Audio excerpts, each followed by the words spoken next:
Les lipides sont contenus en grande quantité. Non. On recommence. C'est pas grave, vas-y, reprends.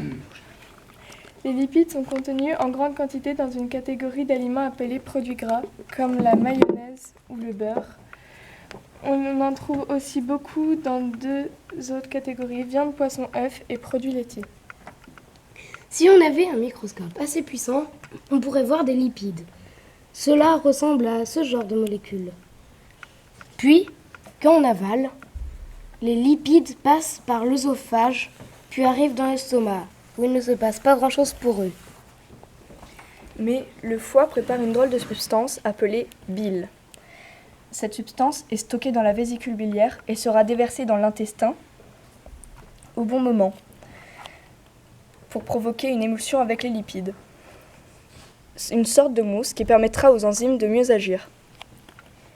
Une fois dans l'intestin grêle, le suc du pancréas contient des enzymes appelées lipases qui vont casser les lipides. On obtient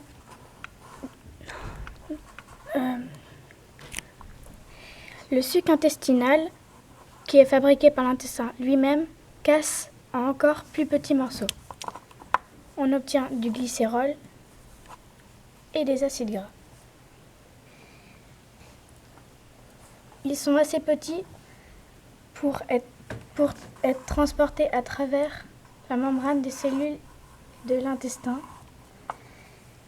Et les acides gras se retrouvent dans le sang et le lymphe, qui est un liquide qui passe entre les cellules.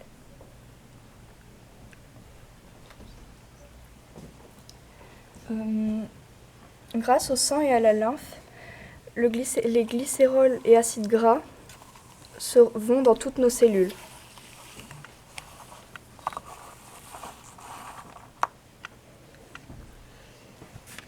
Grâce au sang et à la lymphe, le glycérol et acide gras vont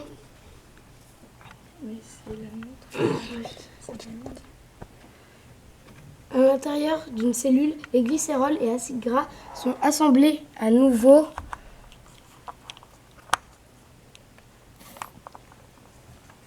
pour fabriquer de nouveaux lipides à nous qui vont avoir de très nombreux rôles.